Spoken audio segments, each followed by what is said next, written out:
esse site é um site acessível para todos, né? Que é o Sociedade Arqueológica Bíblica, né? Ele é um site em inglês, mas qualquer pessoa pode traduzir esse site e acessar, né, diversos artigos.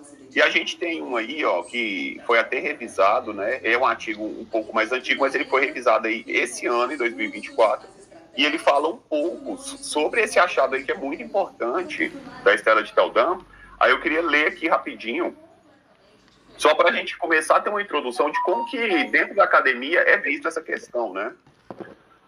Ó, poucas descobertas modernas da arqueologia bíblica causaram tanta excitação quanto a inscrição de Daldan, escrita numa laje de pedra ou estela do século IX a.C., que forneceu a primeira evidência histórica do rei Davi na Bíblia. E Feinstein e outros que afirmavam não existir evidência de atividades escribal em Canaã antes do século IX a.C., teve novamente que engolir a língua com a descoberta de um caco de cerâmica com aproximadamente 15 centímetros. O Ostracon contém uma inscrição que data do 11º século antes de Cristo e foi descoberto no sítio arqueológico de Khirbet Qeiyafa. Então a gente vai vendo aqui que o Feinstein, ele dizia que não existia nenhuma questão de atividade escribal em Canaã antes do século IX a.C. Aí foi achado esse achado arqueológico aqui, que podemos dizer que de qualquer maneira ele calou a boca do Feinstein, porque ele mostra realmente que existia, e continua aqui dizendo o seguinte: e foi descoberto no sítio arqueológico de Qeiyafa, não se trata de um aglomerado de palavras desconexas, explica Luiz. É um texto que faz menção de um juiz, né, Shafat, e rei, Melech, e escravos, Evet. Quando Frank Mod Cross, um dos principais especialistas em inscrições proto-cananicas de Harvard, interessante, né? O cara não é qualquer um, o cara é de Harvard.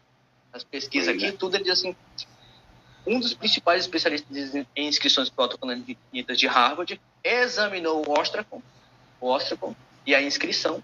Ele ficou 2 noites sem dormir, diz Lawrence Stager, professor de arqueologia bíblica em Harvard. Então você vê que a questão dos ateus hoje é que eles estão sendo desmentindo, às vezes, ano após ano.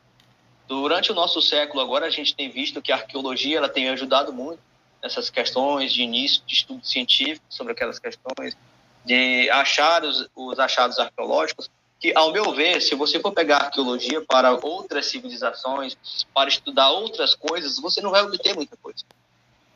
Praticamente 95% das coisas estão perdidas. Estão totalmente perdidas, mas ninguém fala contra. Então é uma falta de honestidade da pessoa. Não há um pingo de honestidade de uma pessoa, ou se não, a pessoa pode até ser honesta, mas eu creio que ela ainda não tem uma mente aberta a ter uma questão. No nosso cérebro existe a nossa neuroplasticidade, e ela é condicionada a ser o estilo de vida que a gente dá. Por exemplo, eu estou num lugar que pessoas gostam de estudar, é lógico que eu também vou gostar de estudar. Eu estou em um lugar que as pessoas gostam de fumar, eu sei que não é determinista isso que eu estou falando, mas é algo realmente psicológico, as pessoas podem também fumar. Então, o que é que acontece com uma pessoa que está entre ateus? Porque os ateus nos acusam, não é? Eles dizem, não, vocês falam assim porque vocês estão convivendo com cristãos, porque vocês foram criados no Brasil, porque se vocês fossem lá do Irã, vocês não seriam cristãos. É a famosa falácia genética, né? Que eles falam novamente. Não, porque se vocês fossem de outro lugar, como se eles também não fossem... como eu disse, né? 2 pesos, 2 medidas. Vamos usar isso para eles também. Como se os ateus não fossem influenciados. Então a gente vê aí que nesses canaizinhos de ateus que estão crescendo aí no momento, com pessoas que, por exemplo, elas negam a historicidade de Jesus, mas quando tu pergunta, onde foi que tu estudou? Qual foi a formação? Ah, eu não sou formado. O cara tá se formando no YouTube, cara. Ele então, só ouviu outros falarem, né? Aí você tem um cara como Abraham Viran, Baruch Halpen, o Joseph Carvin, o Rodrigo Silva falando, caras acadêmicos realmente com um grande gabarito para falar. Hoje, pelo fato do Rodrigo Silva ser brasileiro, às vezes você evita falar dele. Sendo que a gente não deveria evitar falar do Rodrigo Silva. O cara estudou em Jerusalém, estudou com esses caras de grandes achados arqueológicos. Mas às vezes a gente evita pelo fato de ser um brasileiro, né? Aqui. Mas, por exemplo, aí você pega um cara que não tem certificação nenhuma, aí diz, não, eu sei tudo que ele está falando é mentira. Mas o cara não fez uma pesquisa acadêmica, não fez um TCC, não fez nada.